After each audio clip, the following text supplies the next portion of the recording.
Salut à tous, c'est l'heure d'une histoire incroyable sur secrets intimes. Ah, le classique récit de trahison, de barbecue et d'ex bloqué. On dirait le scénario parfait pour un blockbuster d'été, non? Aujourd'hui sur Secrets intimes, c'est la saison des grillades. Un coup de fil a tout détruit. Bonjour à tous. J'ai créé ce compte temporaire pour que mes amis ne trouvent pas ce post. Moi, un homme de 38 ans, je viens de découvrir que ma copine de 36 ans m'a trompé après 5 ans de relation et je l'ai appris de la pire des manières. Un peu de contexte sur moi. Je n'ai jamais été marié et je n'ai pas d'enfant. Ce n'est pas que je n'en veuille pas, mais la vie en a décidé autrement jusqu'à présent. Bref, passons à l'histoire. Vendredi après le boulot, je suis parti pour un week-end entre potes dans le chalet d'un ami au bord d'un lac. Rien de fou. Pêche, apéro, jeux, juste du bon temps entre amis. D'habitude, on fait ces virées tous les 3 mois pour avoir du temps entre nous et laisser nos moitiés souffler un peu. Je reste généralement tout le week-end et je pars directement au travail le lundi matin. Mais cette fois-ci, j'ai oublié mon ordinateur portable dans mon bureau. Alors, vers 16 heures, j'ai pris la route pour rentrer, pensant arriver vers 18 heures. Appelons-la Sophie. Je me suis dit que Sophie n'aurait probablement pas encore mangé. Alors j'ai commandé chez son traiteur italien préféré, je suis passé prendre la commande et je suis rentré à la maison. En entrant, tout semblait normal. J'entendais Sophie rire dans la cuisine, alors j'ai décidé d'aller la surprendre. En m'approchant, j'ai commencé à entendre sa conversation au téléphone, et en un instant, ma vie a volé en éclats. Je pensais qu'elle parlait à sa sœur, ou peut-être à une amie, mais la conversation ressemblait à peu près à ça. La nuit dernière était juste incroyable. C'était un amant tellement attentionné. Je te jure, je n'ai jamais rien vécu de tel. On s'est rencontrés sur Tinder et il m'a emmené dîner hier soir. Quand on est rentré, on a à peine atteint le canapé. Oh là là, il était énorme, au moins 2 fois plus gros que mon prénom. Je vais certainement le revoir pour un autre essai. Après cette phrase, j'ai lâché la nourriture par terre. Sophie l'a entendu et s'est retournée. À ce moment-là, j'avais déjà les larmes aux yeux. Elle a raccroché et a essayé de me rejoindre, mais je l'ai repoussée. Je suis monté au bureau. J'ai pris mon ordinateur portable et je suis parti. Sophie m'envoie des SMS et m'appelle de façon hystérique depuis 4 jours, mais je n'ai pas répondu une seule fois. Je suis dans un hôtel à quelques villes de là, donc je doute qu'elle puisse me trouver. Mes mes potes et ma mère m'ont appelé, car Sophie essaie frénétiquement de me localiser, mais j'ai assuré à tout le monde que j'allais bien et qu'il n'y avait pas de quoi s'inquiéter. Ma vie a été ruinée par un stupide coup de fil. Je pensais vraiment que c'était la femme avec qui j'allais passer le reste de ma vie. Je suis fils unique et ma mère me rappelle sans cesse qu'elle veut des petits-enfants. J'avais prévu de la demander en mariage cette année, le 14 juillet, pour notre 6e anniversaire. J'ai déjà la bague et mon pote et sa femme étaient au courant du plan car ce sont eux qui nous ont présentés et qui organisent pour les barbecues du 14 juillet. Tous les conseils seraient les bienvenus. C'est la première fois que je suis confronté à l'infidélité dans une relation. Je suis complètement anéanti. Dois-je contacter Sophie? Devrais-je l'écouter? Après ce coup de fil, rien que de penser à elle me donne la nausée. Merci d'avance à tous ceux qui répondront. Le public a certainement quelques conseils à donner. Tout d'abord, elle se vantait de t'avoir trompé. Tu n'oublieras jamais ce que tu as entendu. Il est temps de passer à autre chose. Quelqu'un d'autre dit, en plus, elle t'a montré qui elle est, vraiment. Sois content de l'avoir appris maintenant et pas après des années de mariage. Un autre ajoute, tu as déjà entendu tout ce dont tu avais besoin de sa part. Ne regarde pas en arrière. Le mieux serait de demander à tes amis de récupérer tes affaires et de ne plus jamais lui parler. La seule chose à clore, c'est de son côté. Ne lui donne jamais l'occasion de s'excuser. Ne parle pas à ses amis, et si vos amis communs essaient de te transmettre un message de sa part, ignore-les aussi. Fais un post sur les réseaux sociaux pour expliquer ce qui s'est passé. Mentionne-la. Une autre opinion. Oui, fais ça. Comme tu es un mec bien, qui ne peut probablement pas imaginer lui faire ça, tu voudras essayer de comprendre et d'arranger les choses. Tu essaieras d'être le gars parfait. Rends ça public et bruyant pour ne pas pouvoir revenir en arrière. Tu as évité une balle, crois-moi. J'ai découvert l'année dernière que la moitié de ma vie était un mensonge. Après 27 ans ensemble et 3 enfants, ma femme volage m'a trompé plusieurs fois au fil des années. J'avais eu l'occasion de la quitter la première année où nous sortions ensemble quand j'ai découvert qu'elle m'avait probablement trompé. Mais j'ai essayé de comprendre et d'arranger les choses. Ne sois pas comme moi. Qui a besoin d'un 6e anniversaire quand on peut célébrer la liberté retrouvée de ne pas avoir à partager son canapé avec quelqu'un qui a un penchant pour les aventures Tinder? Quant à la clôture, rappelle-toi juste que c'est surestimé. C'est comme la dernière part de pizza insaisissable lors d'une soirée. Tu peux la chercher toute la nuit, mais il y a de fortes chances qu'elle ait déjà été dévorée par quelqu'un d'autre, ne te laissant que des regrets gras. Alors, suis les conseils de tes thérapeutes d'Internet et fais comme Houdini. Disparais de sa vie plus vite qu'une assistante de magicien dans un tour de boîte. Et si tu veux vraiment mettre la cerise sur le gâteau de ce désastre, vas-y et fais ce post sur les réseaux sociaux. Mentionne-la, ajoute quelques émojis de confetti et fais savoir au monde que tu es officiellement de retour sur le marché pour quelqu'un qui valorise la fidélité plutôt que les frasques de canapé. Mise à jour. Bonjour à tous. Tout d'abord, je voudrais remercier tout le monde pour leurs mots gentils. J'ai passé une semaine très stressante, et même si je ne me sentais pas capable de répondre aux messages, je veux que vous sachiez que je les ai lus, et que vos mots m'ont aidé à traverser cette semaine.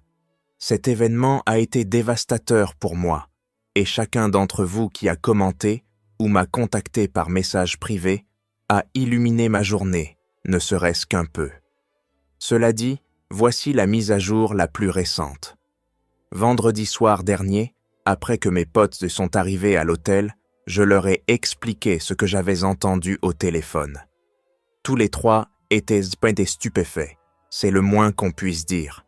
Ils m'ont demandé si j'avais vu des signes de cela, et pour être honnête, je n'en avais vraiment pas vu.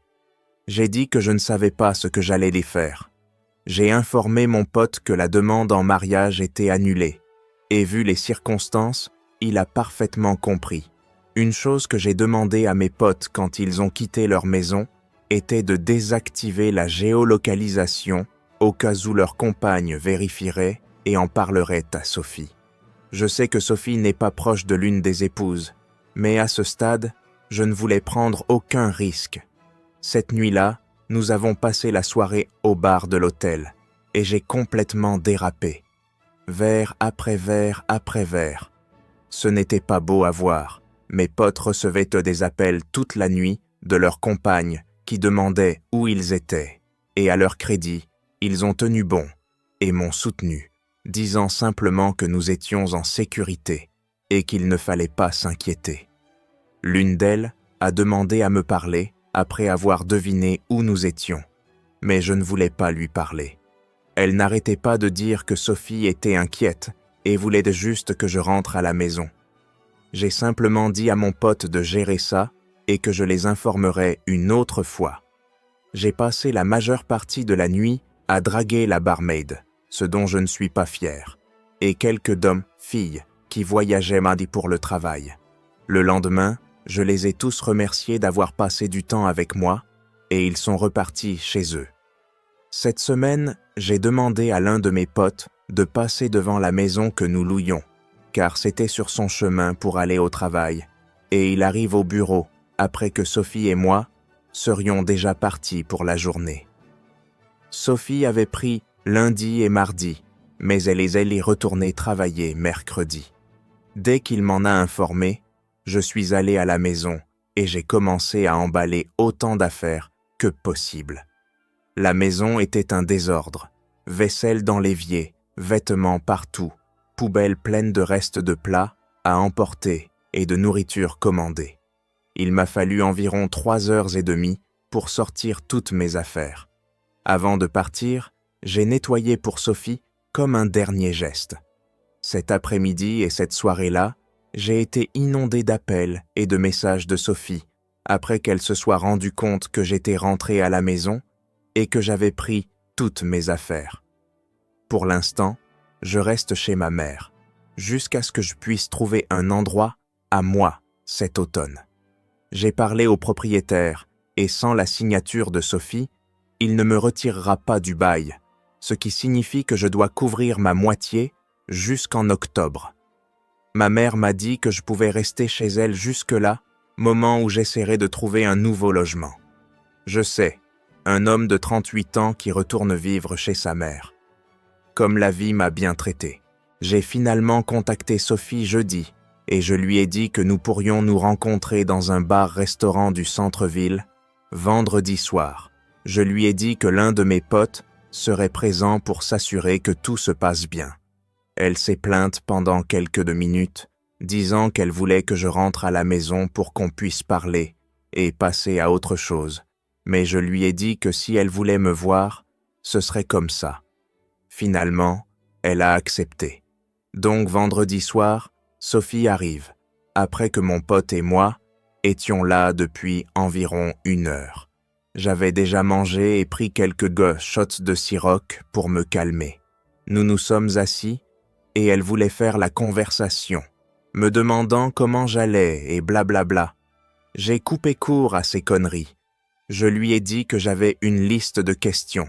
Immédiatement, ses yeux se sont remplis de larmes. Je lui ai demandé depuis combien de temps ça durait. Elle a juré que c'était la première et unique fois. Je lui ai dit d'arrêter ces conneries.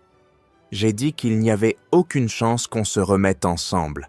Alors, autant dire la vérité pour que je puisse avoir ma clôture et passer à autre chose dans ma vie.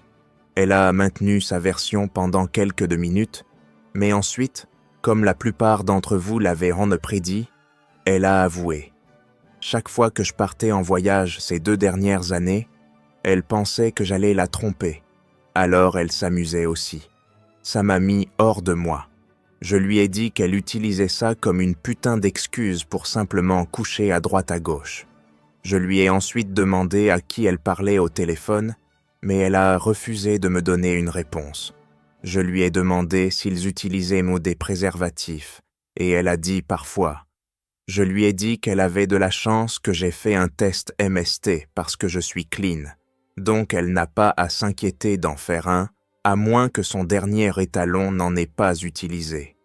Finalement, avant de partir, je lui ai parlé de mes plans pour la demande en mariage du 14 juillet. Je lui ai montré la bague et je lui ai dit que j'allais faire ma demande à la fête de son ami, parce que c'était là qu'il nous avait représentés. C'est à ce moment-là qu'elle s'est mise à pleurer. Elle a supplié pour une autre chance. Je lui ai dit que je l'aimerais toujours, mais que c'était fini entre nous. Donc voilà, elle m'envoie des messages toute la journée, mais je vais bientôt la bloquer. Alors je suis juste assis là à manger des ailes de poulet et à boire de la bière en regardant les combats. J'espère que Poirier va gagner, mais j'en doute. Ah, ma vie est un désastre. Bref, merci les gars de m'avoir écouté. Je ne sais pas si je ferai une autre mise à jour, car je doute que je parle à nouveau à cette salope. Maintenant, la communauté a quelques réflexions. Je savais qu'elle allait dire que c'était seulement une fois. Ils font toujours ça, idiots. Aussi cette phrase, chaque fois que je partais en voyage ces 2 dernières années, elle pensait que j'allais la tromper, alors elle s'amusait aussi. Rejeter la faute, un classique des trompeurs. C'est de ta faute, OP ? Je ne crois pas. Je suis désolé que ton propriétaire ne t'ait pas laissé sortir du bail, mais au moins tu as ta mère. Ce n'est pas idéal, mais c'est seulement temporaire. 100% sa perte. Dommage qu'elle ait été sur le point de devenir l'épouse de quelqu'un. Un homme bien l'avait choisie, la voulait, et elle a tout jeté par la fenêtre pour s'amuser. Il est temps de te concentrer sur toi et ta guérison. Vas-y doucement avec l'alcool. Fais attention. Tu vas t'en sortir. Une autre personne a quelques conseils supplémentaires. OP, je suis content que tu sois clean et triste qu'elle ait été une telle ordure et ait utilisé comme justification qu'elle pensait que tu allais la tromper pendant ses voyages.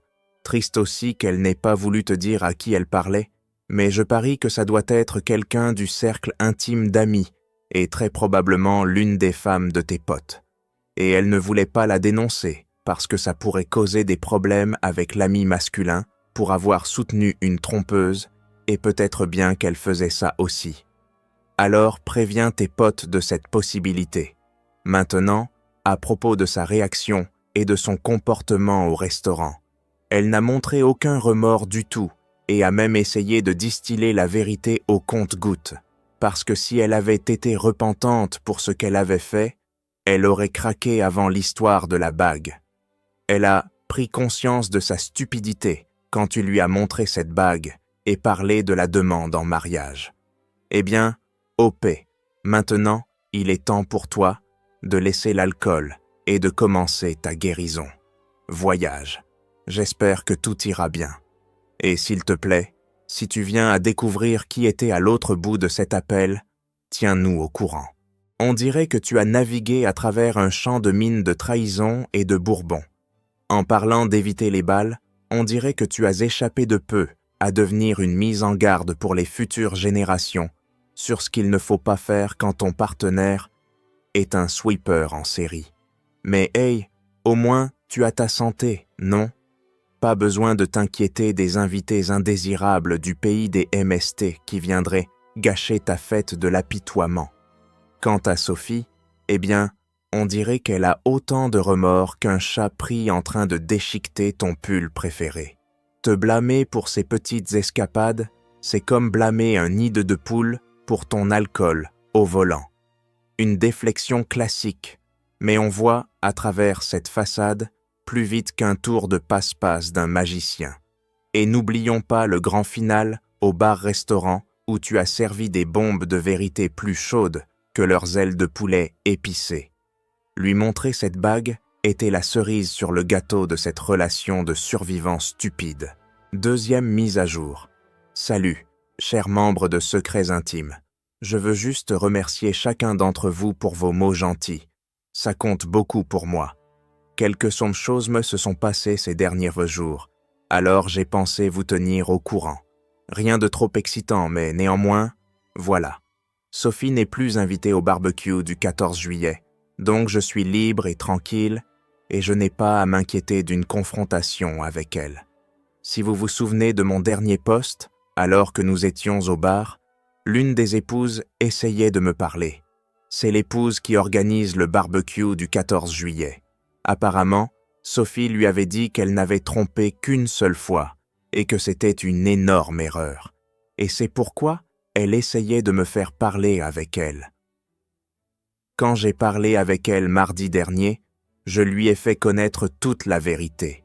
Elle a immédiatement appelé Sophie, qui a confirmé ma version des événements, était furieuse, et a commencé à lui crier dessus et lui a dit qu'il serait préférable qu'elle ne se montre pas à l'événement du 14 juillet parce que j'allais y être et franchement, ce qu'elle m'avait fait était vil et dégoûtant.